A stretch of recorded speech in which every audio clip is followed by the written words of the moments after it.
ایک حدیث کی روح سے حضور نے فرمایا کہ جب اس امت کے آخری اور سب سے بڑے مجدد کا ظہور ہوگا، حضرت مہدی جنہیں ہم جانتے ہیں، تو ان کی حکومت کو عرب میں قائم کرنے کے لیے فوجیں مشرق سے آئیں گی۔ یخرج ناس من المشرق یؤطئون للمہدی یعنی سلطان۔ معلوم ہوا کہ عرب کے مشرقی علاقے میں کہیں وہ پہلے نظام قائم ہو چکا ہوگا۔ ایک اور حدیث میں آتا ہے کہ جس میں گویا کہ پیشین گوئی ہے کہ یروشلم مسلمانوں کے ہاتھوں سے نکلا ہوا ہوگا اس وقت جیسے کہ آج ہے۔ حدیث کے الفاظ یہ ہیں کہ یخرج من خراسان رایات سود لا یردھا شیء حتی تنصب بإیلیا، خراسان کے علاقے سے سیاہ پرچم دے کر فوجیں چلیں گی اور یہ پرچم جا کر سیدھے یروشلم میں نصب ہو جائیں گے، کوئی ان لشکروں کا رخ موڑ نہیں سکے گا۔ آج وہ یروشلم یہودیوں کے قبضے میں ہے اور کوئی دن کی بات ہے، اندیشہ ہے کہ مسجد اقصیٰ جو ہے وہ شہید کی جائے، وہ اپنا سیکنڈ ٹیمپل جو ہے بلڈ کرنا چاہتے ہیں، نقشے تیار ہو چکے، ہر چیز اس کے لیے جو ہے پورا اہتمام ہو چکا۔ بہرحال یہ تو اشارات ہیں جو احادیث ہمارے پاس ہیں حوالوں کے ساتھ جو اس کے اندر درج ہے۔ اب مشرق میں الحمدللہ کہ ہندوستان بھی مشرقی میں تھا، پاکستان اب مشرق میں ہے، افغانستان مشرق میں ہے۔ خراسان کا لفظ آیا ہے تو خراسان جو ہے حضور کے زمانے میں ایک بہت بڑے علاقے کا نام تھا، جس کا یوں سمجھیے کہ نیوکلیس تو موجودہ افغانستان تھا، کچھ علاقہ پاکستان کا بھی اس میں شامل تھا، جو مالاکنڈ ڈویژن ہے پاکستان کا شمالی، جہاں وہ شریعت کی تحریکیں چلتی رہتی ہیں اور بڑا وہاں پر جو ہے ہنگامہ بھی رہا ہے۔ اور یہ تھوڑا سا علاقہ ایران کا بھی شامل تھا جو اب بھی خراسان کے پروونس کی حیثیت سے وہ جانا جاتا ہے۔ اور پھر یہ کہ یہ ترکی ریاستیں بھی اس کے اندر شامل تھی، یہ خراسان تھی۔ اس کے بارے میں فرمایا کہ وہاں سے فوجیں جائیں گی۔ اس کے علاوہ ایک حدیث کوئی ہے کہ جس کا حوالہ مجھے نہیں مل سکا، لیکن یہ کہ علامہ اقبال نے چونکہ اس کا اشارہ کیا ہے کہ میرے وطن کو آئی ٹھنڈی ہوا جہاں سے، میرا وطن وہی ہے، میرا وطن وہی ہے۔ جبکہ وہ ہندوستان کا جو ہے راگ الاپ رہے تھے، اس کو بھی اس وقت بھی کہا میرے عرب کو آئی ٹھنڈی ہوا جہاں سے۔ میں نے بعض عربوں سے وہاں میرا کیونکہ ملاقات کا موقع ملتا ہے امریکہ وغیرہ میں، تو ہر ملک سے جو ہے لوگ آئے ہوئے ہیں، وہ کہتے ہیں ہے ایسی حدیث کہ حضور نے فرمایا تھا مجھے ہندوستان کی طرف سے ٹھنڈی ہوا آ رہی۔ بہرحال لیکن اس کا چونکہ حوالہ نہیں ملا ہے تو میں نے صرف یہ کہ علامہ اقبال کے شعر کے حوالے سے تو معلوم ہوتا ہے کہ اس مشرقی خطے کے اندر وہ نظام پہلے قائم ہوگا اور پھر یہاں سے وہ پھیلے گا۔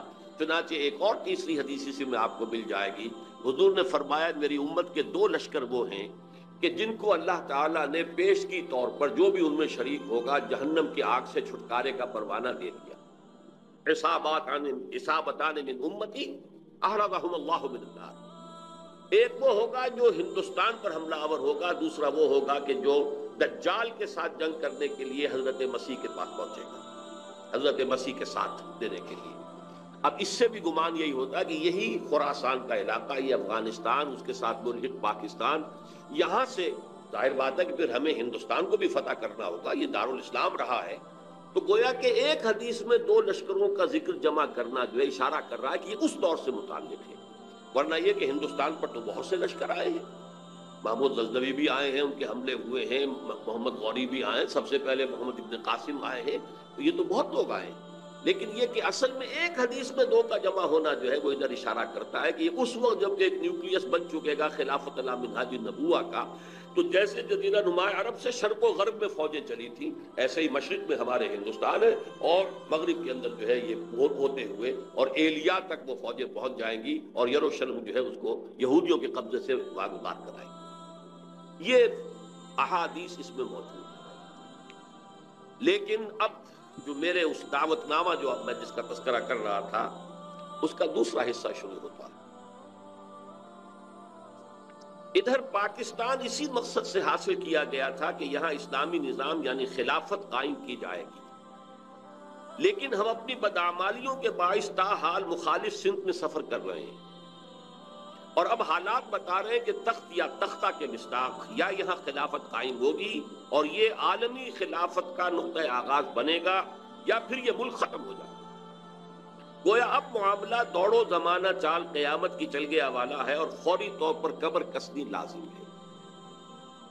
اس دعوت نامے کے اس مرکزی حصے کے بارے میں آج اس وقت کچھ ذرا تفصیل سے گفتگو کرنا چاہتا ہوں، اور یوں میں کہہ سکتا ہوں اس وقت کہ سلطنت خداداد پاکستان یا ملت اسلامیہ پاکستان کا ایک مرثیہ ہے جو مجھے کہنا ہے موجودہ حالات کے پیش نظر، لیکن یہ مرثیہ میں قرآن مجید کے الفاظ میں پیش کرنا چاہ رہا ہوں، جس کے لیے تمہیداً میں پہلے آپ کو یہ بتانا چاہتا ہوں، سورہ انبیاء کی ایک آیت ہے، آیت نمبر 10، لَقَدْ أَنزَلْنَا إِلَيْكُمْ كِتَابًا فِيهِ ذِكْرُكُمْ أَفَلَا تَعْقِلُونَ، ہم نے تمہاری جانب ایک کتاب نازل کر دی، اس میں تمہارا ذکر موجود ہے، تو کیا تم عقل سے کام نہیں لیتے، غور نہیں کرتے، سوچ بچار سے کام نہیں لیتے؟ اب اس آیت کا ایک مفہوم تو یہ ہو سکتا ہے کہ ذکر لکم مراد ہو، یعنی تمہارے حصے کی نصیحت، ہدایت، تذکرہ اس قرآن میں ہے، وہ ٹھیک ہے، لیکن ذکر و کم اس میں اشارہ ایک اور بات کی طرف بھی آتا ہے کہ یہ جتنے بھی اقوام عالم آئیں گے ان کا ذکر قرآن مجید میں موجود ہے، اور اس کی تائید ہوتی ہے، توثیق ہوتی ہے، تاکید ہوتی ہے ایک حدیث سے، وہ حدیث کے جو قرآن حکیم کی عظمت پر نبی اکرم صلی اللہ علیہ وسلم کے سب سے جامع اور سب سے مفصل بیان پر مشتمل ہے، فصاحت و بلاغت کی معراج، حضرت علی اس کے راوی ہیں رضی اللہ تعالیٰ عنہ، کہ حضور نے فرمایا انہا ستکون فتنۃ، عن قریب ایک بہت بڑا فتنہ رونما ہوگا۔ حضرت علی فرماتے ہیں کہ میں نے عرض کیا مل مخرج منہا یا رسول اللہ، اے اللہ کے رسول یہ بتائیے اسے نکلنے کا راستہ کون سا ہوگا؟ ایک لمحے کے لیے توقف کیجئے، میں یہاں یہ توجہ دلایا کرتا ہوں کہ ہم اگر ہوتے، ہمارے مزاج کا اور صحابہ کے مزاج کا فرق کیا ہے؟ ہم ہوتے تو کیا پوچھتے؟ یہ حضور یہ فتنہ کیوں ہوگا، کب ہوگا، کدھر سے آئے گا، کیسے آئے گا؟ ہمارے تو سوالات یہ ہوتے جو سب معلوماتی نوعیت کی چیزیں ہیں، ان کا کوئی تعلق عمل سے نہیں ہے۔ صحابہ کا معاملہ کیا تھا؟ حضرت علی نے ان میں سے کوئی سوال نہیں کیا، کب آئے گا، کیوں آئے گا، کدھر سے آئے گا، کیسے آئے گا، کچھ نہیں۔ جو عملی سوال تھا مل مخرج منہا یا رسول اللہ، اے اللہ کے رسول جب آپ نے فرما دیا کہ بہت بڑا فتنہ ہوگا تو ہمیں تو اب یہ سمجھنا ہے کہ وہاں سے نکلنے کا راستہ کون سا؟ بس اس کے جواب میں وہ حدیث ہے، کتاب اللہ، تمام فتنوں سے نکالنے والی اللہ کی کتاب، فیہ نبأ ما قبلکم وخبر ما بعدکم وحکم ما بینکم، اس میں تم سے پہلے جو لوگ گزرے ان کے حالات بھی یہ تو سب جانتے ہیں، قوم نوح اور قوم ہود اور قوم عاد، اور نہ معلوم کس کس کا اقوام کا تذکرہ ہے، وہ خبروں ما بعدکم، جو تمہارے بعد ہونے والا ہے اس کی خبریں بھی موجود ہیں، وحکم ما بینکم، اور جو بھی تمہارے مابین قیامت تک اختلافات رونما ہوں گے ان سب کا فیصلہ بھی موجود ہے۔ بڑی عظیم حدیث ہے، وَهُوَ الذِّكْرُ الْحَكِيمُ وَهُوَ الصِّرَاطُ الْمُسْتَقِيمُ وَهُوَ حَبْلُ اللَّهِ الْمَتِينُ لَا تَنْقَضِي عَجَائِبُهُ وَلَا يَشْبَعُ مِنْهُ الْعُلَمَاءُ وَلَا يَخْلُقُ عَنْ كَثْرَةِ الرَّدِّ، اور آخری الفاظ تو بلاغت کی انتہا ہے، من قال به صدق ومن عمل به اجر ومن حکم به عدل ومن دعا الیہ ہدی الی صراط مستقیم، جس نے کوئی بات کہی اس قرآن کی بنیاد پر اس نے سچ کہا، جس نے عمل کیا اس کا اجر محفوظ ہے، جس نے کوئی فیصلہ کیا قرآن کی بنیاد پر اس نے عدل کیا، اور جس نے قرآن کی طرف بلایا اس کی ہدایت ہو گئی، کسی اور کی ہو نہ ہو اس کی ہدایت گارنٹیڈ ہے جو قرآن کی طرف بلانے والا ہے۔ یہ حدیث ہے کہ جس میں خبر و ما بعدکم کے الفاظ موجود ہیں، بلکہ میں تذکرہ کر دوں یہ حدیث ایک اور شان سے وارد ہوئی ہے طبرانی کی معجم کبیر میں، وہاں یہ حدیث اس طور سے آئی ہے کہ حضرت جبرائیل نے حضور سے یہ فرمایا، یا محمد امتک بعدک، اے محمد صلی اللہ علیہ وسلم یہ آپ کی امت کا آپ کے بعد کیا بنے گا؟ حضور نے اس پر پوچھا بل مخرج منہا یا جبرائیل، جبرائیل کی بات تو بہت اہم کہی ہے، ابھی تو میں ہوں، انا بین اظہرکم، ابھی تو اے مسلمانوں میں تمہارے مابین ہوں، لیکن ایک وقت تو آئے گا، آخر دور نبوت کے خاتمے کی خبر حضور نے دی تھی تو کوئی آپ نے مثال کی خبر دی تھی، جانا ہے مجھے، انک میت وانہم لمیتون، یہ تو قرآن مجید میں تھا، لیکن اس کا حل کیا ہوگا اے جبرائیل؟ تب انہوں نے کہا ہے کتاب اللہ فیہ نبأ من قبلکم ومن خبر ما بعدکم وحکم ما بینکم، یہ پوری حدیث. تو یہ ایک اور ہی شان کے ساتھ یہی روایت آتی ہے. بات میں اس حوالے سے آپ کے سامنے قرآن حکیم کی 6 آیات، اور عجیب یہ حسن اتفاق ہے، سورہ اعراف کی آیات ہیں 175، 176، 177، اور سورہ توبہ کی آیات ہیں 100 نکال دیجئے، 75، 76، 77.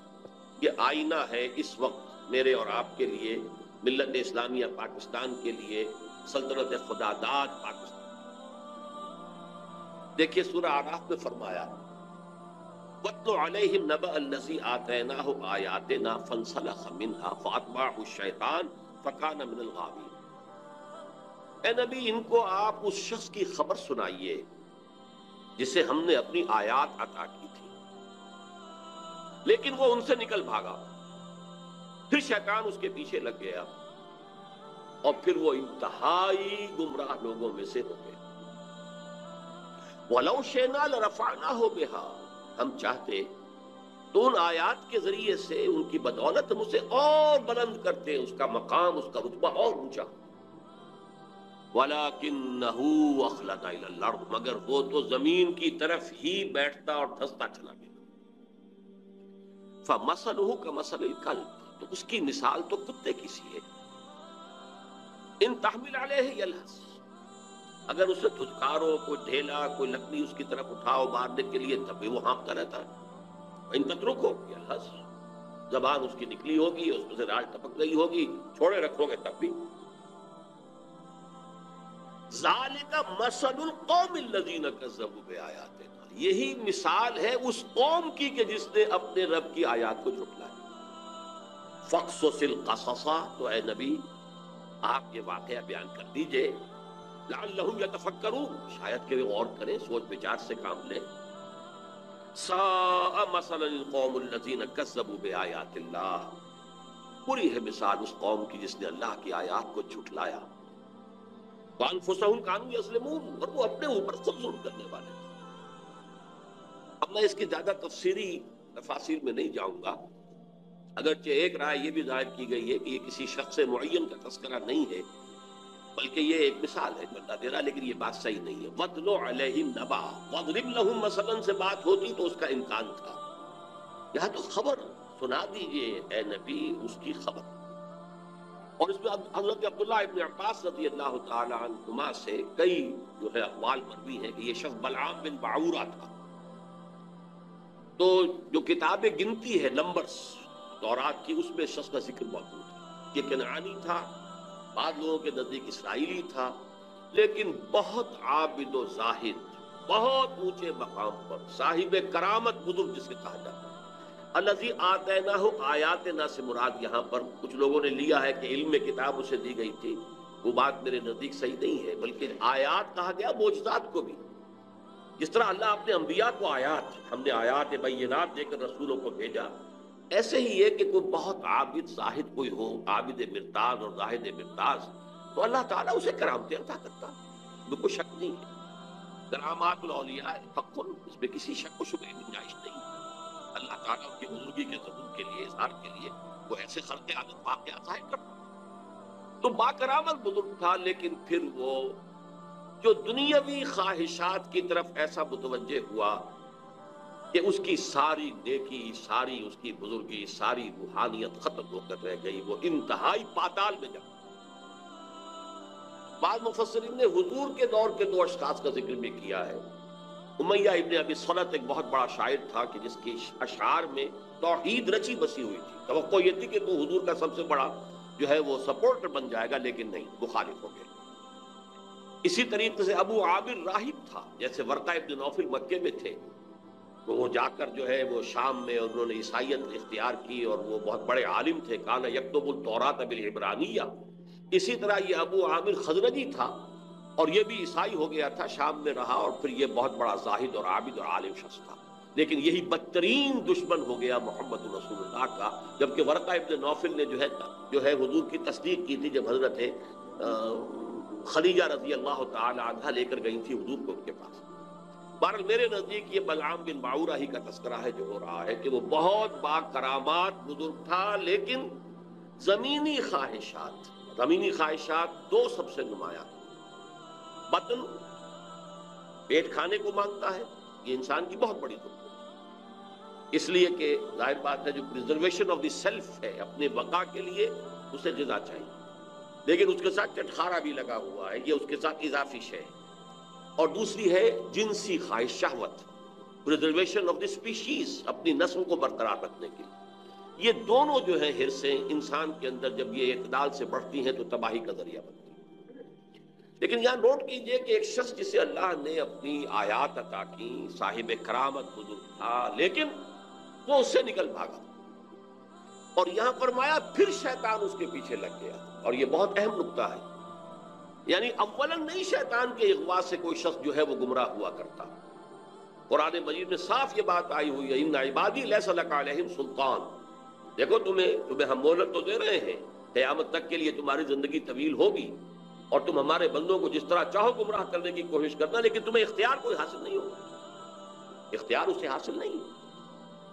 تو جو شخص خود اپنی جو ہے داخلی غلط تقاضوں کے تحت غلط راستہ اختیار کرتا ہے، پھر شیطان اس کے پیچھے لگ جاتا ہے، فَأَتْبَعَهُ الشَّيْطَانُ، تو شیطان اس کے پیچھے لگ گیا، فَكَانَ مِنَ الْغَاوِينَ، پھر وہ ہمارے ہاں جو کولوکیل لینگویج میں پھر برے کو گھر تک پہنچا کر رہتا ہے، وہ پھر آخری درجے تک پہنچا کر ہی وہ بس کرتا ہے، تو اس درجے تک بلعام بن باعورہ پہنچ گیا۔ وَلَوْ شِئْنَا رَفَعْنَاهُ بِهَا، ہم چاہتے تو اسے اور بلند کرتے، اس کے اور مقام اونچا ہوتا، وَلَكِنَّهُ أَخْلَدَ إِلَى الْأَرْضِ، وہ تو زمین میں دھستا چلا گیا۔ زمین سے مراد وہی زمینی خواہشات، نفسانی خواہشات۔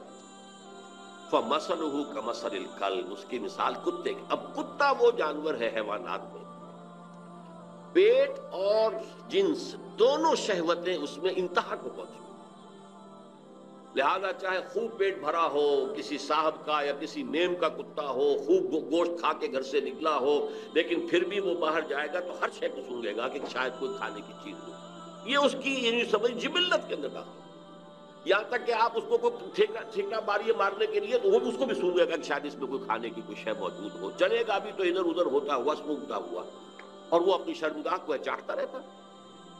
دونوں جو حرصے ہیں اس کے اندر انتہا کی، اور اس کا پھر ظہور کیا ہوتا؟ زبان ہر وقت نکلی ہوئی ہے، ہانپ رہا ہے، ہر وقت ہانپ رہا ہے، پیٹ بھرا ہو تب بھی ہانپ رہا ہے، اور پیٹ خالی ہو تب بھی ہانپ رہا ہے، تھکا ہوا تب بھی ہانپ رہا ہے، کھڑا ہوا تب بھی ہانپ رہا ہے، زبان نکلی ہوئی ہے اور اس کے اندر سے رال ٹپک رہی ہے۔ یہ مثال دی ہے، جیسے قرآن مجید میں گدھے کی مثال بھی آئی ہے، مثل الذین حملوا التوراۃ ثم لم يحملوها كمثل الحمار يحمل اسفارا، مثال اس قوم کی جس کو ہم نے تورات عطا کی تھی، حامل تورات بنائی گئی تھی، وہ قوم پھر اس نے اس کا حق ادا نہیں کیا، اس گدھے کی سی مثال ہے جس پر کتابوں کا بوجھ لگا ہو، ایسے یہ کتے کی مثال دی گئی ہے۔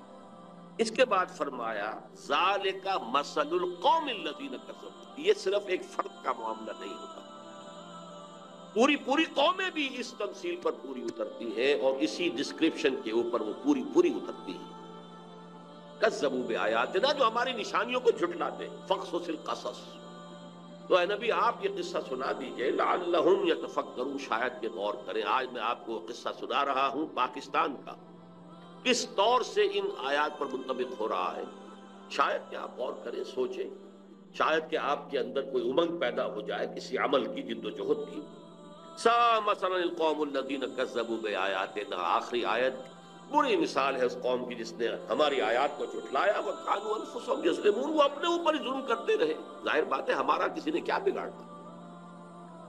اب اندازہ کیجئے پاکستان وہ ملک ہے اس روئے ارضی پر جو بہت بڑی اللہ کی نشانیوں کے ساتھ وجود میں آیا۔ سب سے پہلی نشانی 27ویں رمضان کو اس کا قیام عمل میں آیا، غور کیجئے، جو بہترین رات ہو سکتی، فیہا یفرق کل امر حکیم، جس میں کہ تمام جو بھی اللہ تعالیٰ کے پختہ فیصلے ہیں وہ کیے جاتے ہیں۔ پاکستان 27ویں شب رمضان مبارک کی، اس میں اس کا وجود ہے۔ پھر غور کیجئے کیسے قائم ہوا، کوئی امید کچھ عرصے پہلے بھی نہیں تھی کسی کو کہ پاکستان قائم ہو جائے۔ عام طور پر سمجھا گیا تھا یہ مسلم لیگ نے بارگیننگ کے لیے اتنی بڑی بات کر لی ہے، کوئی لے دے کر معاملہ ہو جائے گا۔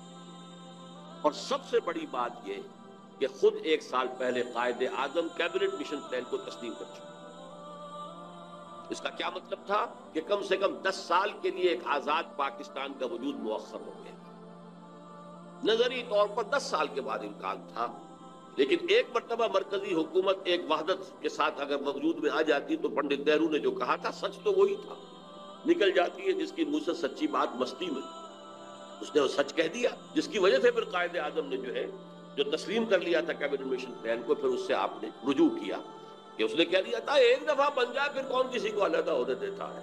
اس پر پھر قائد اعظم نے پسپائی کیا، ورنہ اگر وہ خاموش رہتا تو کم سے کم 10 سال تک کوئی امکان نہیں تھا، اور اس 10 سال میں ہندو قوم نے کیا کرنا تھا اس کا آپ تصور بھی نہیں کر سکتے۔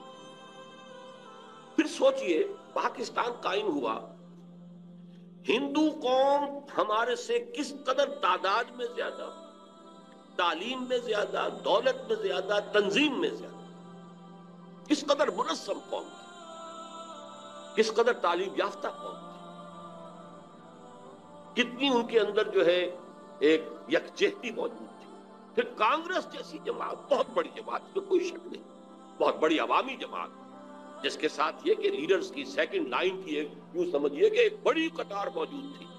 یہ نہیں تھا کہ مسلم لیگ بس ایک بگولے کی طرح ایک تحریک کے طور پر اٹھی ہے، اس نے جو بھی حاصل کر لیا، ورنہ مسلم لیگ اصل میں ایک جماعت کی شکل میں منظم ہو ہی نہیں پائی تھی۔ یہی وجہ ہے کہ پتاشے کی طرح گھل گئی پاکستان میں آتی۔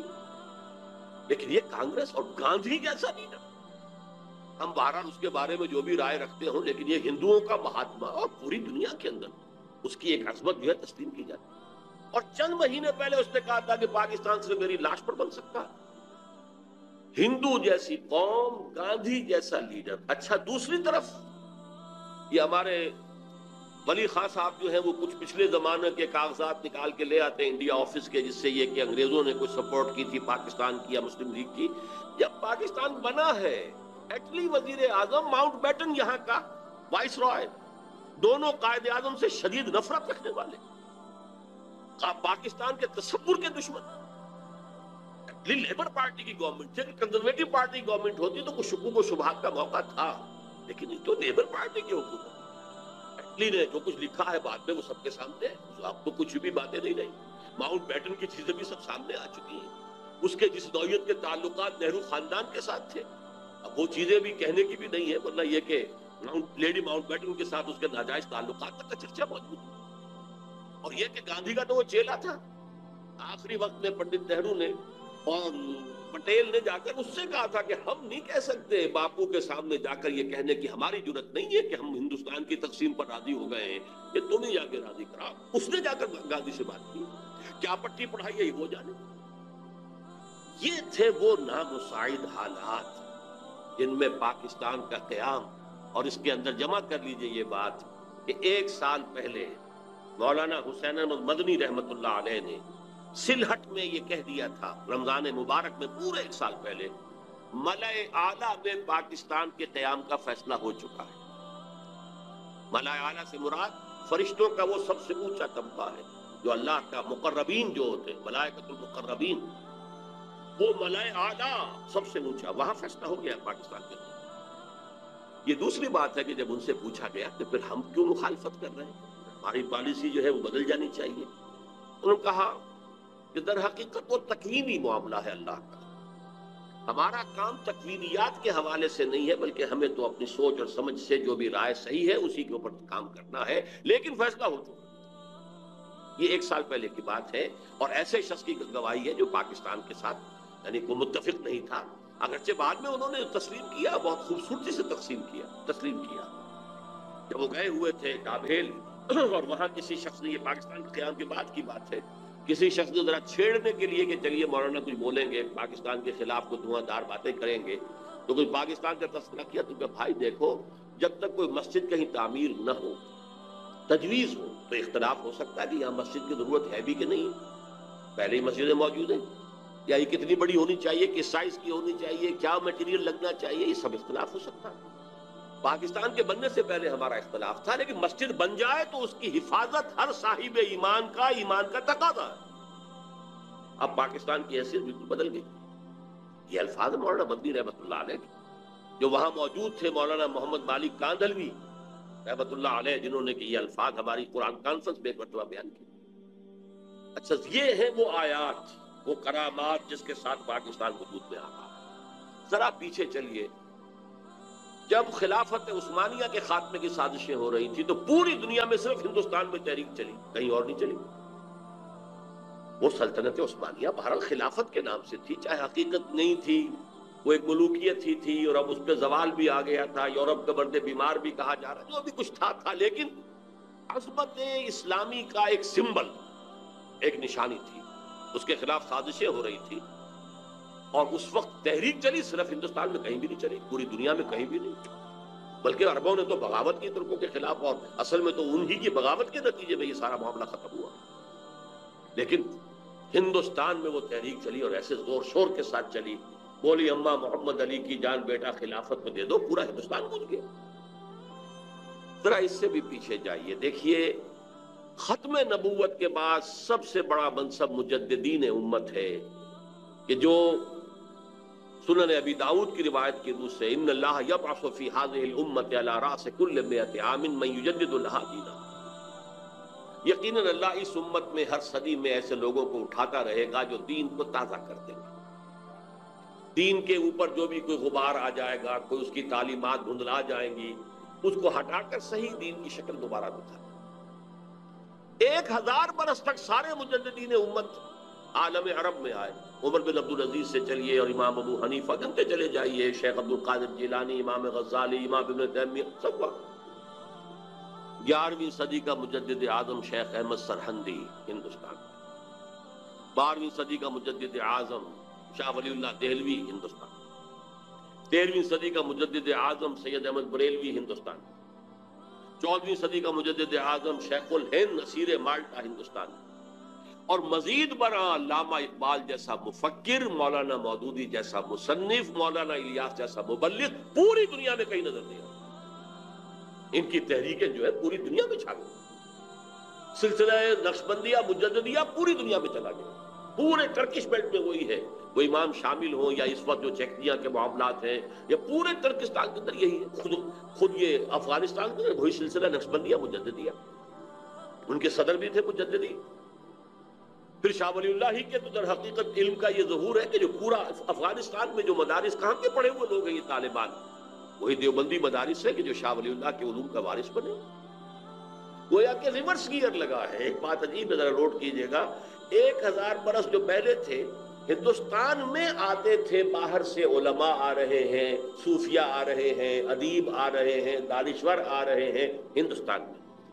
اور جب یہ الف ثانی شروع ہوا، امت کی تاریخ کا دوسرا 1000 سال، تو ریورس گیئر لگ گیا.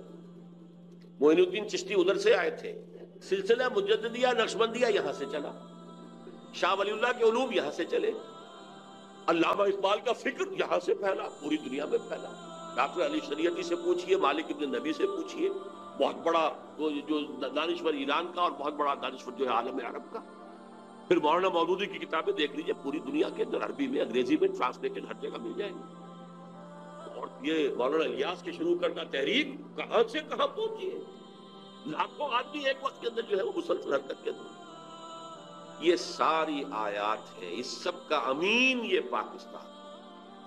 یہ سارا ہمارا ورثہ یہ پیچھے 11ویں صدی، 12ویں صدی، 13ویں صدی، 14ویں صدی، اور پھر یہ کہ پاکستان وجود میں آیا 27ویں کو. یہ پاکستان ہندو اور انگریز دونوں کی مخالفت کے علیہ رغم قائم. اور اس وقت نقشہ میں آپ کے سامنے کھینچ رہا ہوں سورہ اعراف کی آیت نمبر 129 کے حوالے سے.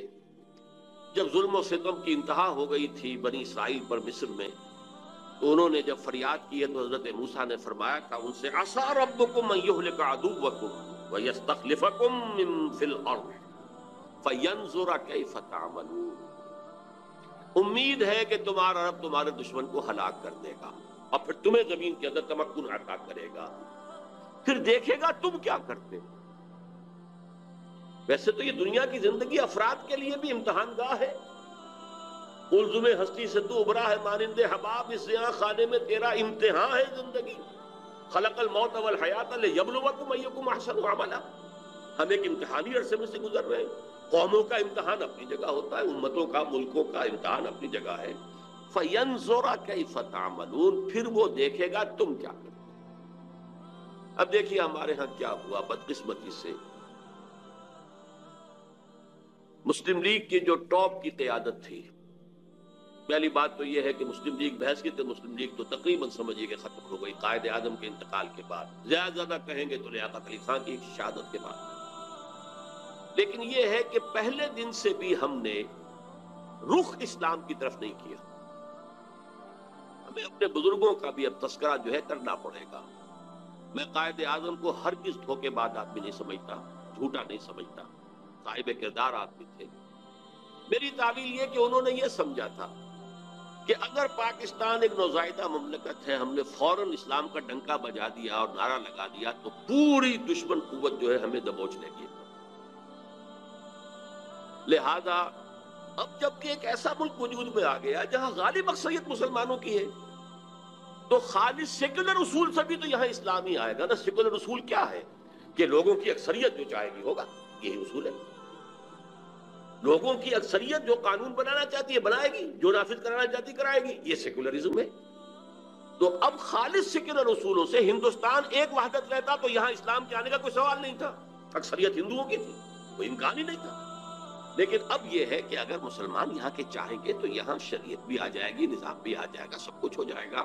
لیکن ہم نے اگر ڈنکا بجا دیا تو شاید، اب میں سمجھتا ہوں کہ شاید ان کی بات میں وزن ہے، لیکن یہ کہ شکل جو بنی ہے وہ یہ تھی: وزیر قانون ہندو، وزیر خارجہ قادیانی،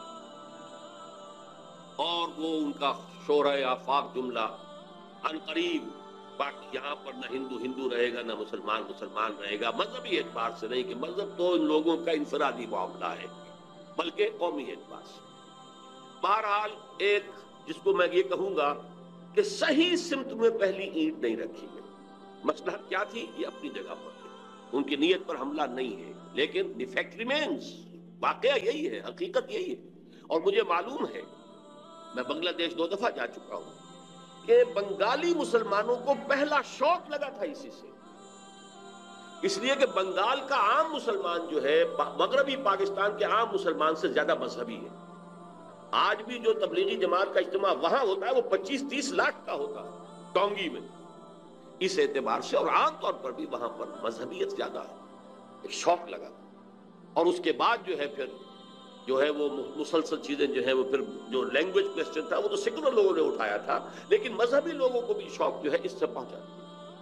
لیکن یہ کہ الحمدللہ کہ اس کے بعد مولانا مودودی کی ایک تحریک پر، جو انہوں نے اسی لاہور شہر سے شروع کی تھی اپریل 1948 سے، کہ اب چونکہ پاکستان اسلام کے نام پر بنایا گیا لہذا یہاں پر اسلامی دستور بننا چاہیے، مطالبہ شروع کیا. ڈاکٹر اسرار احمد رحمہ اللہ کی اور پھر ویڈیوز مسلم لیگی عناصر آج نے کے جدید بھرپور دور مدد کی، اور جدید طرز کے جن میں سب سے مطابق زیادہ دیکھنے کے کروشل لیے رول پلے کیا اس ہے مولانا چینل کو شبیر احمد عثمانی لائک رحمۃ اللہ کریں، علیہ نے. وہ تو مسلم شیئر لیگی تھے، کریں جماعت اسلامی اور کی تو نہیں اپنے تھے. دوستوں کو کہہ اور کر اسے قرارداد سبسکرائب مقاصد کروائیں پاس ہو گئی، تو گویا کہ تاکہ ایک اور معجزہ دین کا جو ہے پیغام کہ عام جس ہو وقت سکے دنیا اور میں گھر بیٹھے ڈنکا لوگ بج رہا تھا اس سے سیکولرزم کا مستفید پوری ہو دنیا سکیں. میں، اس 10.5 کروڑ کارکرم میں عوام کی اپنا اسمبلی نے بھی حصہ کہا ضرور شامل کہ کریں. ہم اسے لائک کریں، اللہ کی شیئر کریں حاکمیت کا اور اقرار کرتے سبسکرائب ہیں، کریں. اپنی جزاک حاکمیت اللہ کا خیر. دعویٰ نہیں کرتے.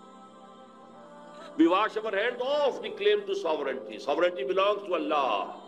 سروری زیبا فقط اس ذات بے ہمتا کو ہے، حکمراں ہے ایک وہی باقی بتانے آج. میرے نزدیک یہ بھی معجزہ ہے، آیات میں سے، آیات الہی میں سے. پھر جب کچھ لوگوں نے، سیکولر مائنڈڈ لوگوں نے شور مچایا کہ کس کا اسلام ہوگا یہاں پر، شیعہ کا، سنی کا، دیوبندی کا، بریلوی کا، تو تمام مسالک چوٹی کے علماء نے 22 نکات دستور سازی کے متفق علیہ دے دیے. یہ ایک اور معجزہ ہوا. اس کے بعد ایک بہت بڑا بلنڈر ہوا. دینی جماعتوں نے یہاں کشاکش اقتدار میں شریک ہو کر، انتخابات میں آ کر اسلام کو ایک پارٹی ایشو بنا کر اور بیڑا غرق کیا. لیکن یہ کہ بہرحال اس کی داستان باقی میں بیان نہیں کرنا چاہتا. نتیجہ جو نکلا، غلطی کس کی تھی، کتنی تھی، کوتاہی کس کی تھی، کتنی تھی، لیکن نتیجہ یہ ہے کہ آج ہم بیٹھتے چلے گئے زمین کی طرف. آج 52 برس گزرنے کے بعد 27 برس پہلے تو ہماری پیٹھ پر ایک کوڑا پڑ گیا، ملک دو لخت ہوا، 93,000 ہمارے قیدی ہندو کے ہاتھ میں گئے، جن پر کہیں 600 کہیں 800 کہیں 1000 برس حکومت کی تھی۔ ہمارے جرنیل نے اپنا ریوالور پیش کیا اپنے ہاتھ سے، ذلت کی انتہا۔ لیکن اس کے بعد سے ہوتے ہوتے آج ہم کہاں پہنچ گئے؟ دیوالا ہمارا نکلا ہوا ہے، ہماری جان IMF کی مٹھی میں ہے، امریکہ ہمارا بلجاؤ ماوا ہے، جو کچھ کارگل میں ہوا ہے ذلت کی انتہا ہو گئی۔ اگرچہ آرمی چیف اب بھی کہہ رہا ہے کہ وہ ایک بہت بڑا جو ہے عسکری فتح تھی، پھر ہوا کیا ہے؟ اس کا مطلب یہ کہ ہم نے ڈکلیئر کر دیا کہ ہم بھارت کے مقابلے میں کھڑے ہونے کے اہل نہیں ہیں، ہم بھارت سے جنگ نہیں کر سکتے۔ ضربت علیہم الذلۃ والمسکنۃ وباؤوا بغضب من اللہ، یہ حال اس قوم کا آج ہو گیا۔ نظام جو کا تو وہی سودی نظام، وہی سارے معاملات، وہی جاگیرداری جو انگریز چھوڑ چکے۔ ہاں اگر کوئی اضافہ ہوا ہے تو بے پردگی میں، فحاشی میں، عریانی میں اضافہ ہوا، باقی سب کچھ وہی۔ قوم قومیتوں میں تقسیم ہو گئی، ہانپ رہا ہے کتے کی طریقے سے، ہانپ رہا ہے پورا ملک۔ ہانپتا کانپتا ہمارا وزیر اعظم پہنچا ہے واشنگٹن، اور جا کر جو اس نے ملاقات کی ہے اور خود ریکویسٹ کر کے بڑی مشکل سے، جبکہ وہی جو ہے صدر واجپئی کو بلا رہا ہے، وہ کہتا میں نہیں آ رہا۔ یہ حال ہمارا ہو گیا، یہ بے عزتی، یہ توہین، یہ تسلیم، اور جان ان کی مٹھی میں ہے، جو چاہے وہ کرے، جو چاہے ہم سے کروا لے۔ ہمارے اپوزیشن لیڈر ہو تو وہیں کے طواف کرنے والے، معلوم ہوتا ہے کہ ہم تو امریکہ کی ایک ریاست، بلکہ یوں کہیے کہ کالونی بن گئے، ہماری کوئی حیثیت ہی نہیں۔ یہ ہے صورتحال جو آج ٹھیک منطبق ہو رہی ہے پاکستان۔ وَاتْلُ عَلَيْهِمْ نَبَأَ الَّذِي آتَيْنَاهُ آيَاتِنَا فَانسَلَخَ مِنْهَا فَأَتْبَعَهُ الشَّيْطَانُ فَكَانَ مِنَ الْغَاوِينَ وَلَوْ شِئْنَا لَرَفَعْنَاهُ بِهَا وَلَكِنَّهُ أَخْلَدَ إِلَى الْأَرْضِ فَمَثَلُهُ كَمَثَلِ الْكَلْبِ إِنْ تَحْمِلْ عَلَيْهِ يَلْهَثْ أَوْ إِنْ تَتْرُكْهُ يَلْهَث فَاقْصُصِ الْقَصَصَ ذَلِكَ مَثَلُ الْقَوْمِ الَّذِينَ كَذَّبُوا بِآيَاتِنَا فَاقْصُصِ الْقَصَصَ لَعَلَّهُمْ يَتَفَكَّرُونَ۔ میرے اور آپ کے لیے لمحہ فکریہ ہے، رونے کا مقام۔ میں مرثیہ کا لفظ میں نے اس لیے استعمال کیا، آج ہم کہاں پہنچ گئے؟ اگرچہ جب تک سانس تب تک آس، جب تک اللہ مہلت دے رہا ہے اسے ہم غنیمت سمجھیں اور کمر ہمت کسیں دوبارہ کچھ کرنے کے لیے، ورنہ یہ کہ حالات جہاں تک پہنچ گئے ہیں، اب میں زیادہ وقت نہیں لینا، کون نہیں جانتا۔ کوئی دن جاتا ہے کہ جس دن آپ کے اخبار میں خبریں نہ ہوں خودکشیوں کی، بھوک کی وجہ سے، افلاس کی وجہ سے۔ یہ ملک جس کو اللہ نے کیا کیا نعمتیں عطا کی تھی، یہ ملک جو ابتدائی سالوں میں کتنا خوشحال تھا، یہ ملک کے جو سیاح آتا تھا ہندوستان سے، وہ کہتا تھا کہ ہم ایک پسماندہ ملک سے ایک ترقی یافتہ ملک میں آ گئے، اور جو یہاں سے ادھر جاتا تھا وہ کہتا تھا ہم ترقی یافتہ ملک سے ایک پسماندہ ملک میں آ گئے۔ آج حال کیا ہے؟ مشرقی پنجاب کے اندر تمام فارمرز کے لیے بجلی مفت، صرف مشرقی پنجاب کافی ہے پورے ہندوستان کو فیڈ کرنے کے لیے۔ ہمارا کیا حال؟ ہمارے کھیت سوکھے رہتے ہیں، بجلی کا بل کون ادا کرے گا؟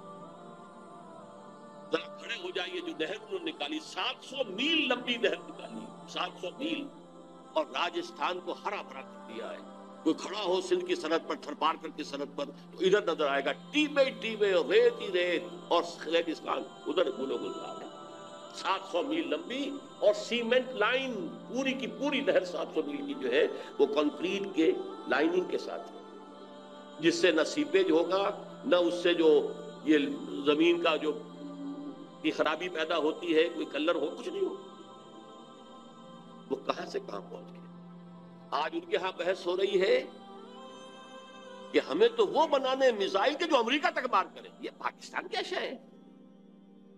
پاکستان اور چین کیا شے ہے؟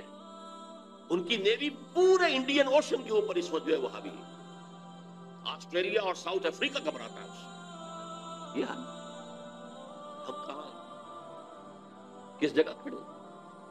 یہ ذلت، ضربت علیہم الذلۃ والمسکنۃ وباؤوا بغضب من اللہ۔ لیکن جب تک ابھی اللہ مہلت دے رہا ہے۔ ویسے تو صحیح بات یہ ہے کہ سن 71 میں اگر وہ یک طرفہ سیز فائر نہ ہوتا، اللہ نے، وہ جو اللہ کی انگلیوں میں ہوتے ہیں تمام انسانوں کے دل، نکسن کا، جس کو کہ گاندھی مر گئی کہتے کہتے، pro Pakistan tilt of Nixon administration, Nixon نے ڈائریکٹ لائن کے اوپر جو ہے، ہاٹ لائن کے اوپر کوسیجن سے کہا، کوسیجن نے جو ہے ڈائریکٹ کہا ہے اندرا گاندھی سے، بس جو ہو گیا ہو گیا، یونیلیٹرل سیز فائر، ورنہ ہمارا حال کیا تھا؟ سیالکوٹ کا سیکٹر ٹوٹا ہوا تھا، راجستھان کا سیکٹر ٹوٹا ہوا تھا، لے دے کر ایک ٹھکا خاں جو ہے ٹاسک فورس لے کر بیٹھا ہوا تھا سلیمان کی ہیڈ ورکس پر، ایئر فورس ہماری تقریباً جو ہے وہ مفلوج ہو چکی تھی، وہ اواکس کے قسم کے جو ہے وہ ہیلی کاپٹر رشیا نے اسے دے دیے تھے کہ ہمارا ہلتا بھی تھا جہاں تو انہیں معلوم ہو جاتا تھا، ہماری نیوی کو ہٹ کر گئے وہ آ کر ہماری بندرگاہ کے اندر، لینڈ ڈیفنسز کی فکر ہو رہی تھی کہ کہیں وہاں اتر ہی نہ آئے ہماری خشکی کے اوپر سمندر کے راستے سے۔ بہرحال اللہ نے ہمیں فریش لیز دی تھی، لیکن آج کی تاریخ تک ہمارے لچھن وہی ہیں، ہمارا شب و روز وہی ہے، ہمارے صبح و شام وہی ہیں قطعاً، اور حالات خراب سے خراب تر ہوئے۔ جو اربوں کے غبن ہوئے وہ تو بعد میں ہوئے، جس طریقے سے کہ اس ملک کی معیشت کا بیڑا غرق کیا وہ تو بعد میں ہوا، ہم اور دھستے چلے گئے، وَلَٰكِنَّهُ أَخْلَدَ إِلَى الْأَرْضِ، زمین میں دھستا چلا گیا، وہ نقشہ ہے پاکستان۔ اب ذرا چند منٹ، میں نے عرض کیا تھا نا، یہ 175 176 177 آیات یہ ہیں جن میں ہماری تصویر ہے۔ اب 75 76 77 سورہ توبہ، ہمارے معاشرے کی اخلاقی جو حالت اس وقت ہے اس کا نقشہ دیکھنا ہو تو ان آیات میں دیکھیں۔ سورہ توبہ کا ایک بہت بڑا مضمون ہے منافقین کے بارے میں، ان کے کیا خصائص ہیں، ان کی پھر اللہ کے ہاں کس قدر بڑا عذاب ان کے لیے ہے، کس طریقے سے وہ حضور کے استغفار سے بھی محروم کر دیے گئے۔ استغفر لہم او لا تستغفر لہم ان تستغفر لہم 70 مرۃ فلن یغفر اللہ لہم، اے نبی ان کے لیے آپ استغفار کریں یا نہ کریں برابر ہے، آپ 70 مرتبہ بھی استغفار کریں گے تب بھی اللہ انہیں معاف نہیں کرے گا۔ ان منافقین کے خاص قسم کا بیان ہو رہا ہے، وَمِنْهُمْ مَنْ عَاهَدَ اللَّهَ، ایک خاص قسم ایسے منافقین کی ہے جنہوں نے اللہ سے عہد کیا تھا، لَئِنْ آتَانَا مِنْ فَضْلِهِ، اگر اللہ ہمیں اپنے فضل سے نواز دے گا، لَنَصَّدَّقَنَّ وَلَنَكُونَنَّ مِنَ الصَّالِحِينَ، خوب صدقہ خیرات کریں گے، نیک بن جائیں، خادم خلق بن جائیں۔ فَلَمَّا آتَاهُم مِنْ فَضْلِهِ، جب اللہ نے انہیں اپنے فضل سے نواز دیا، بَخِلُوا بِهِ وَتَوَلَّوْا وَهُمْ مُعْرِضُونَ، اب اس دولت کے ساتھ بخل سے کام لیا، تجوریاں بند کر لی اور اپنی پیٹھ موڑ لی، اعراض کیا، بھول گئے وعدے۔ اب سنیے آیت، فَعَاقَبَهُمْ نِفَاقًا، ان کی اس وعدہ خلافی کی پاداش میں اللہ نے ان کے دلوں میں نفاق کا روگ پیدا کر دیا۔ اگلے الفاظ میں اکثر آ کر اس آیت کو یہاں چھوڑ دیا کرتا ہوں، پڑھا نہیں کرتا، میں کام چاہتا ہوں، اس لیے کہ الفاظ یہ ہیں کہ اب یہ نفاق رہے گا الی یوم یلقونہ، اس دن تک رہے گا ان کے دلوں میں جس دن کے ان کی ملاقات اللہ سے ہوگی، اس نفاق کا روگ نکل نہیں سکے، میں کانپتا ہوں۔ فَعَاقَبَهُمْ نِفَاقًا فِي قُلُوبِهِمْ إِلَى يَوْمِ يَلْقَوْنَهُ بِمَا أَخْلَفُوا اللَّهَ مَا وَعَدُوهُ وَبِمَا كَانُوا يَكْذِبُونَ، بسبب اس وعدہ خلافی کے جو انہوں نے اللہ کے ساتھ کیا اور بسبب اس جھوٹ کے جو انہوں نے بولا۔ یہ 3 آیات، بہرحال شاہ صاحب تشریف فرما ہے، اور بھی میری عمر کے بھی لوگ ہوں گے بہت سے یہاں، کیسی کیسی گڑ گڑا کر دعائیں مانگی تھی اللہ سے، اے اللہ تو ہمیں ہندو اور انگریز کی دوہری غلامی سے نجات دے، ہم تیرے دین کا بول بالا کریں۔ علامہ اقبال نے کہا تھا کہ مجھے یقین ہے کہ ہندوستان کے شمال مغرب میں ایک آزاد مسلمان ریاست قائم ہوگی، اور اگر ایسا ہو گیا تو ہمیں موقع مل جائے گا کہ اسلام کے چہرے پر جو پردے پڑ گئے دور ملوکیت میں، عرب امپیریلزم کے دوران، وہی ملکن عاضن، وہ جو ظالمانہ دور حکومت تھا، ملوکیت، اس میں جو پردے پڑ گئے تھے انہیں ہٹا کر صحیح اسلام، اور دور ملوکیت سے پہلے کا اسلام کس کا تھا؟ دور خلافت راشدہ کا اسلام، اس کی ایک شکل دنیا کو دکھائیں گے، یعنی قائم کریں گے یہاں نظام خلافت۔ قائد اعظم نے فرمایا تھا کہ ہم پاکستان اس لیے چاہتے ہیں عہد حاضر میں اسلام کے اصول حریت و اخوت و مساوات کی ایک نمونہ پیش کریں، لیکن جب پاکستان بن گیا تو 52 برس کے بعد وہی نظام، وہی سودی نظام، وہی جاگیردارانہ نظام. ہمارا معاشرتی ڈھانچہ پہلے سے ڈھیلا ہو چکا ہے. ہمارے جو اب میں تو نفاق کی جو 3 شکلیں ہیں وہ آپ کے سامنے بیان کر رہا ہوں. سب سے پہلا جس کو ہم کہتے ہیں نفاق باہمی. اب وہ قوم ایک نہیں رہی، اب قومیتوں میں تقسیم ہو گئی. ڈھونڈ اب اس کو چراغ رخ زیبا لے کر، وہ جو ایک قوم بن گئی تھی جو ہندو کے مقابلے میں بنیان مرصوص بن کر کھڑی ہو گئی تھی، کہاں ہے؟ یہ قومیتیں ہیں، عصبیتیں ہیں، ایتھنک ہیں، لنگوسٹک ہیں، صوبائیت کا ایک افریت ہے. سب چیخ رہے ہیں جاننے والے کہ کالا باغ ڈیم نہ بنا تو کچھ چند سالوں کے بعد یہ سب پھر وہی باریں جو ہوتی تھی یہاں پنجاب کے اندر، گنجی بار اور نیلی بار اور یہ سب باریں ہوں گی. یہ یہاں کی ساری زرخیزی ختم ہو جائے گی. دونوں آپ کے ڈیم سلٹ اپ ہو رہے ہیں، مسلسل سلٹ اپ ہو رہے ہیں. کیا ہوگا؟ لیکن نہیں، صوبائیت راستے میں آئی. اتنا بھاری مینڈیٹ لے کر آنے والے نے بھی بڑا اعلان کر دیا تھا بنائیں گے، پھر کیسے چپ ہو کے بیٹھ جانا پڑا. اس کا اب نام بھی نہیں، ذکر بھی نہیں، کوئی تذکرہ بھی نہیں. کیوں؟ صوبائیت مسئلہ، شیعہ سنی کا مسئلہ. یہ ساری منافقت باہمی، نفاق باہمی، یہ نتیجہ ہے اس کا اللہ کے ساتھ بدعہدی کا اور خلافت. سب سے بڑی بات یہ کہ جو اخلاق کا دیوالہ نکلا ہے، مالیات کا جو دیوالہ نکلا ہے وہ تو سب کے علم میں ہے، لیکن اخلاق کا جو دیوالہ نکلا ہے، اور اس کے لیے 2 حدیثیں میں آپ کے سامنے رکھتا ہوں. حضور نے فرمایا، اور یہ متفق علیہ روایت ہے، بخاری اور مسلم دونوں کی، حضرت ابو ہریرہ سے، آیت المنافق ثلاث، منافق کی 3 نشانیاں ہیں.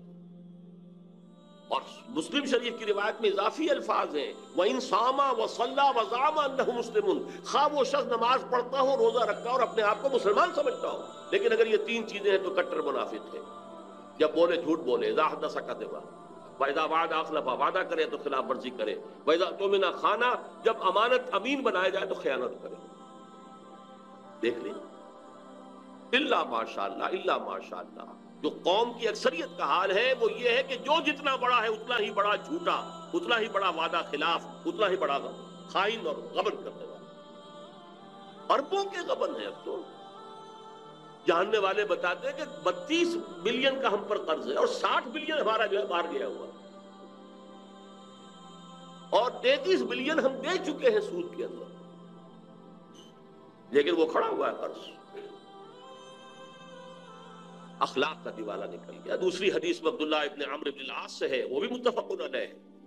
حضور نے فرمایا 4 چیزیں ایسی ہیں جو کسی میں ہے تو کٹر منافقاً خالصاً، خالص منافق ہے، اور اگر ان میں سے ایک ہے تو وہ ایک حصہ جو ہے نفاق کا اس کے اندر موجود ہے جب تک کہ وہ اسے اپنے آپ کو پاک نہ کر لے.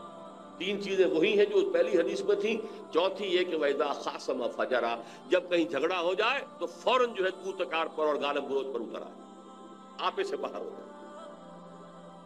دیکھ لیجیے، یارڈ سٹک لے لیجیے ہاتھ میں، معاشرے کو ناپ لیجیے. میں بڑے دکھی دل کے ساتھ کہہ رہا ہوں، اس وقت روئے ارضی کی سب سے بڑی منافق قوم مسلمانوں نے پاکستان. یہ شکل کہیں دنیا میں نظر نہیں آئی. تیسری منافقت کا جو سب سے بڑا ہمارا ہے، کسی ملک کا سب سے سیکریٹ ڈاکومنٹ ہوتا ہے دستور، اور ہمارا دستور منافقت کا پلنگا.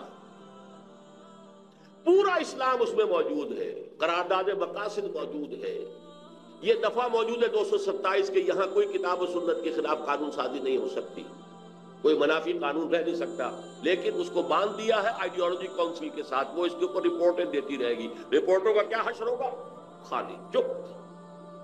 ضیاء الحق نے بنایا فیڈرل شریعت کورٹ کہ جو بھی یہ عدالت فیصلہ کر دے گی کہ یہ قانون خلاف کتاب و سنت ہے وہ کل عدم ہو جائے گا، لیکن اسے ہتھکڑیاں پہنا دی، بیڑیاں پہنا دی. دستور تمہارے دائرے سے خارج، اور جو عدالتی قوانین ہے پروسیجرل لاز وہ تمہارے دائرے سے خارج، پرسنل لا مسلم، فیملی لاز تمہارے دائرے سے خارج، مالی قوانین بھی 10 سال کے لیے خارج. وہ 10 سال کی ہتھکڑی کھلی تھی تو فیڈرل شریعت کورٹ نے سود کے بارے میں، بینک انٹرسٹ کے بارے میں فیصلہ دیا تھا، لیکن اس کو بھی آج کتنے سال ہو گئے. تاخیر، تعویق، جھوٹے وعدے. اور گھر بیٹھے میرے سامنے بیٹھ کر کہا تھا میاں محمد شریف نے 6 مہینے کے اندر ختم کرو سود کو، اور یہ دونوں بھائی جو ہیں شہباز شریف اور نواز شریف کہہ کر گئے تھے 1 سال کے اندر ہم ختم کر دیں گے. وہ 2.5 سال ہو چکے. اور ابھی تک تو وہ شیڈل جو سپریم کورٹ کی اپیلیٹ بینچ سے اس کا فیصلہ نہیں آیا. پتہ نہیں کیا شکل ہے, آیا ہے کہ نہیں آیا ہے. اور اگر نہیں آیا ہے 1 مہینے کے اندر اندر اسے آنا چاہیے تھا عدالت کے کھلنے کے بعد, تو کہیں ایسا ہی نہ ہو کہ اثر نو ہیئرنگ شروع ہو جائے. بہرحال یہ ہے ہماری منافقت کے 3 پہلو جو میں نے آپ کے سامنے خدمت کی. لیکن جیسا کہ میں نے عرض کیا تھا, جب تک سانس تب تک آس. راستہ کیا ہے؟ ابھی ہمارے لیے مہلت ہے جب تک اللہ تعالیٰ نے ہمیں مہلت دے رکھی. حالات اس تیزی کے ساتھ اس ریجن کے بدل رہے ہیں سب کے سامنے. امریکہ فیصلہ کن طور پر اب بھارت کی پشت پر ہے, ہم سے اسے کوئی سروکار نہیں رہا سوائے ڈانٹنے کے, ڈپٹنے کے. کبھی اپوزیشن کو ڈانٹ آ گئی, کبھی حکومت کو ڈانٹ آ گئی, کبھی کسی اور کو ڈانٹ آ گئی. ڈانٹیں آ گئی, جھڑکیاں آ رہی, دھمکیاں آ رہی. اس کے سوا ہمارے ساتھ کوئی سروکار نہیں. ابھی جو وہاں ملاقاتیں ہوئی ہیں فورن منسٹرز کے ساتھ, تو میڈلن البرائٹ کا جو رویہ تھا ہندوستان کے وزیر خارجہ کے ساتھ اور جو ہمارے وزیر خارجہ کے ساتھ, زمین و آسمان کا. ان کو کاؤنسلنگ ہو رہی ہے. ان کے لیے جو ہے پھر یہ آج کی جو خبر ہے وہ یہ ہے کہ اب زیادہ مضبوط حکومت بی جے پی کی بن سکے گی. تقریباً جو ریزلٹس جو ہیں جو آئے ہیں, اب ان کی پوزیشن ایسی ہو گئی ہے کہ شاید انہیں, خیر وہ ایبسولوٹ میجورٹی بی جے پی کی تو نہیں, اس کے الائز کے ساتھ جو ہے, لیکن بہت مستحکم حکومت ہوگی. وہ اتنی باریک, وہ اتنی کمزور حکومت نہیں ہوگی. اور بی جے پی کے عزائم جب تک ابھی وہ کچھ اپنے الائز کے لیے ساتھ بندھی ہوئی ہے, ایبسولوٹ میجورٹی اسے نہیں ملی ہے, تب تک تو اس نے کچھ چیزوں کو ابھی روک لیا ہے. وہ الائز کے دباؤ کے تحت کامن سول کوڈ روک لیا ہے, کشمیر کا اسپیشل سٹیٹس روک لیا ہے, اور جو ان کے دل کی بات ہے وہ روکتی ہے. دل کی بات یہ کہ پاکستان کو ختم کرنا ہے. لیکن یہ کہ ان کے انڈیویجول تو زبانوں پر آنا شروع ہو گیا. آج تک کئی 50 برس میں کسی نے یہ نہیں کہا تھا جو اب کہا جا رہا. جو رخ ہے دنیا حالات کا, اس کو اسے پہچانیے. بھارت پاکستان کے بغیر نامکمل. آر ایس ایس کا یہ ڈکلیئرڈ گول ہے اکھنڈ بھارت دوبارہ قائم کرنا اور پاکستان کو ختم. اور یہی نہیں, ہندوستان کی پوری سرزمین کو پاک کرنا ان ملیچھوں سے, مسلمانوں سے. ڈکلیئرڈ ہے. یہ ہے رخ ادھر جا رہا, کس تیزی کے ساتھ گریجولی وہ بی جے پی بڑھتے بڑھتے کہاں سے کہاں آ گئی ہے. اور اگر کہیں اسے ایبسولوٹ میجورٹی حاصل ہو گئی تو جو حال ہوگا اسے سامنے رکھیے. لیکن جب تک ایسا نہیں ہے, یہ بریدنگ سپیس اللہ تعالیٰ جب تک ہمیں دے رہا ہے, اگر ہم کمر ہمت کسیں گے تو کچھ ہوگا. لیکن اب میں اجمالاً صرف یہ بتاؤں گا کہ نظام خلافت ہے کیا. اس لیے کہ جیسا کہ آپ کے سامنے آ چکا ہے, میں نے یہاں 4 لیکچرز دیے تھے غالباً جنا ہال میں.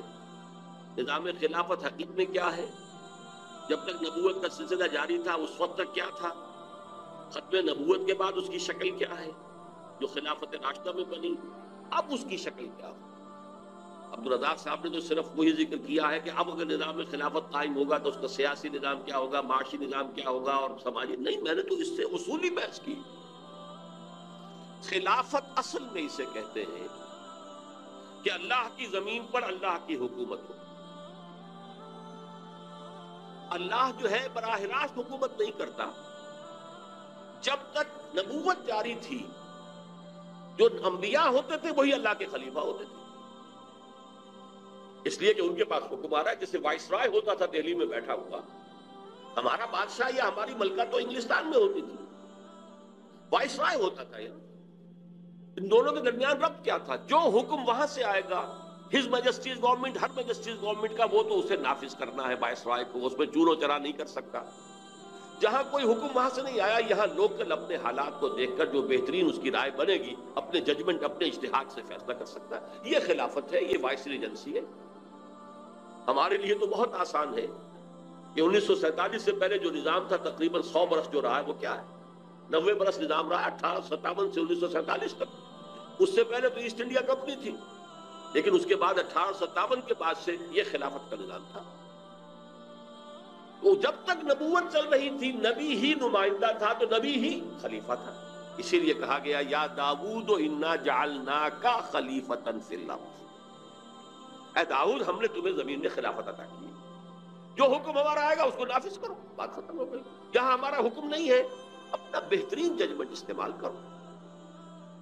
فَحْكُمْ بَيْنَ النَّاسِ بِالْعَدْلِ، لوگوں کے درمیان عدل سے کام کرو۔ جب تک نبی، اسی لیے ایک حدیث میں ہے کہ کانت بنو اسرائیل تسوسہم الانبیاء کلما ہلک نبی خلقہ نبی، 1400 برس تک تقریباً تار ٹوٹا ہی نہیں بنی اسرائیل میں کوئی نہ کوئی نبی ہر وقت موجود رہا۔ بنی اسرائیل کے سیاسی معاملات، قومی معاملات انبیاء کے ہاتھ میں ہوتے تھے۔ جیسے ہی کسی نبی کی ہلاکت ہوتی تھی دوسرا نبی اس کی جگہ ہو جاتا تھا۔ حضرت داؤد کا فوت ہوئے، حضرت سلیمان، وہ بھی نبی تھے، یہ بھی نبی تھے، یہ بھی خلیفہ تھے، وہ بھی خلیفہ تھے۔ چنانچہ جو مدینے میں پہلی ریاست بنی ہے اور جو پھر پورے جزیرہ نما عرب کو محیط ہو گئی 10 سال کے اندر اندر، اس کا خلیفہ کون تھا؟ خلیفہ تھے محمد الرسول اللہ صلی اللہ علیہ وسلم۔ یہ لفظ آپ کے لیے استعمال نہیں ہوتا، لیکن ظاہر بات ہے امیر المومنین کون تھے اس وقت؟ محمد الرسول اللہ صلی اللہ علیہ وسلم۔ خلیفہ کون تھے؟ جیسے داؤد خلیفہ تھے، محمد الرسول اللہ خلیفہ۔ اللہ کا جو حکم آیا آپ نے نافذ کیا، جہاں حکم نہیں آیا اپنی صوابیت سے فیصلہ کیا۔ البتہ جب حضور پر نبوت ختم ہو گئی، اب اجتماعی خلافت کا دور شروع ہوا۔ اب کسی کے پاس ڈائریکٹ جو ہے وہ اللہ کے ساتھ لنک جو ہے کہ وہاں سے حکم آ رہا ہو، وہی کے ذریعے سے وہ ختم ہو، کھڑکی بند ہو گئی وہی کی۔ یہ اللہ کی کتاب ہے تمہارے پاس، یہ نبی کی تمہاری سنت ہے تمہارے پاس، گو ہیڈ، دو آنکھوں سے اپنا راستہ دیکھو اور اجتہاد کرتے ہوئے آگے بڑھو۔ اور اب خلیفہ چنا جائے گا مسلمانوں میں سے۔ اب یہ